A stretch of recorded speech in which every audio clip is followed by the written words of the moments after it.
تو امریکہ اور اس کے اتحادی بیجنگ کے خلاف سخت کارروائی کریں گے۔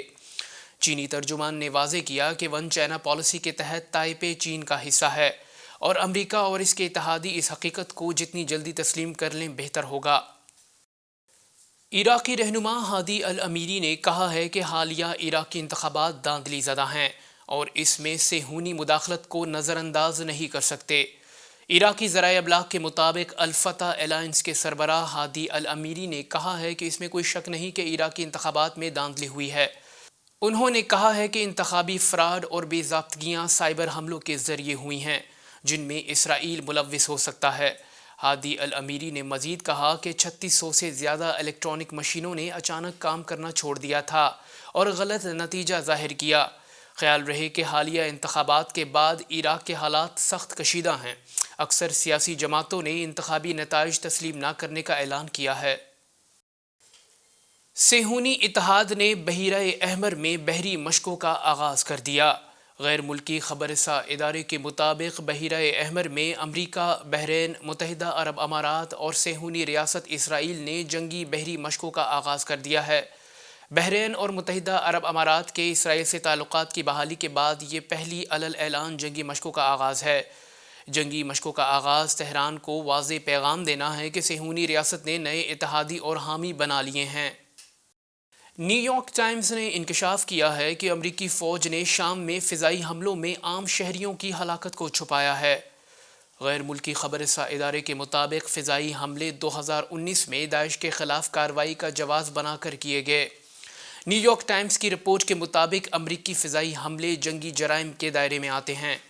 نیو یارک ٹائمز نے کہا کہ شام میں امریکی فضائی کارروائیوں کی نگرانی کرنے والے امریکی سینٹرل کمانڈ نے رواں ہفتے حملوں کا اعتراف کیا۔ ان حملوں میں 80 افراد جاں بحق ہوئے تھے جن میں خواتین اور بچے بھی شامل تھے۔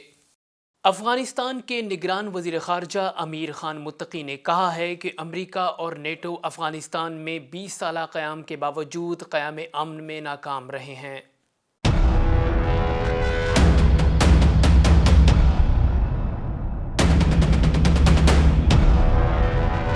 ذرائع کے مطابق طالبان کے نگران وزیر خارجہ امیر خان متقی نے کہا کہ امریکہ اور نیٹو افغانستان میں 20 سال قیام کے باوجود قیام امن میں ناکام رہے ہیں۔ خبر رساں ادارے کے مطابق امیر خان متقی کا کہنا تھا کہ 50 ممالک کے اتحاد پر مشتمل نیٹو امریکی اتحاد کی بے پناہ معاشی اور تکنیکی طاقت کے باوجود افغانستان میں امن و امان کی صورتحال بحال نہیں ہو سکی اور ملک میں طاقت کے جزیروں کو ختم نہیں کیا جا سکا۔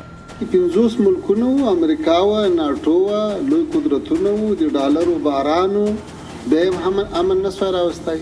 امیر خان متقی کا کہنا تھا کہ ہم نے دنیا کی امنگوں کے مطابق تمام تبدیلیاں کی ہیں لیکن پھر بھی دنیا ہمیں ماننے کو تیار نہیں۔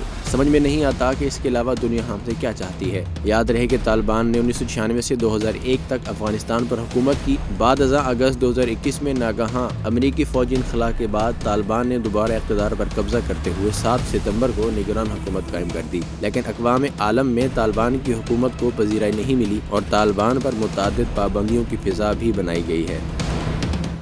سری لنکا میں طوفانی بارشوں اور سیلاب سے 45 افراد ہلاک ہو گئے۔ غیر ملکی میڈیا کے مطابق زیادہ تر اموات ڈوبنے اور آسمانی بجلی گرنے کے نتیجے میں ہوئیں، جبکہ ایک ہفتے سے جاری موسلا دھار بارشوں سے سری لنکا کے بہت سے علاقے زیر آب آ چکے ہیں۔ بارشوں کے باعث ہزاروں مکانات تباہ ہوئے، جبکہ 5000 سے زائد افراد کو گھر بار چھوڑ کر رشتہ داروں اور امدادی مراکز میں پناہ لینی پڑی۔ دریں اثنا بھارتی ریاست تامل ناڈو بھی سیلاب کی زد میں ہیں۔ ہزاروں افراد کو محفوظ مقام پر منتقل کر دیا گیا ہے۔ چنئی شہر کی شاہراہیں دریا کا منظر پیش کر رہی ہیں۔ ملک بھر میں مزید 263 افراد کرونا وائرس کا شکار ہو گئے، جبکہ مزید 11 مریض اس مرض سے دم توڑ گئے۔ NCOC کے مطابق گزشتہ 24 گھنٹوں کے دوران کورونا کے مثبت کیسز کی شرح 0.77% ریکارڈ کی گئی۔ ملک بھر میں کورونا سے جاں بحق افراد کی تعداد 28,606 ہو گئی۔ 24 گھنٹوں کے دوران 33,760 کورونا ٹیسٹ کیے گئے، جن میں سے 263 افراد میں مہلک وائرس کی تصدیق ہوئی، جبکہ 11 افراد دم توڑ گئے۔ ملک بھر میں کورونا سے متاثرہ 1,114 مریضوں کی حالت تشویشناک بتائی گئی ہے۔ اب تک کے لیے اتنا ہی۔ مزید خبروں کے لیے دیکھتے رہیے بیست نیوز نیٹ ورک۔ اپنا خیال رکھیے گا۔ اللہ حافظ۔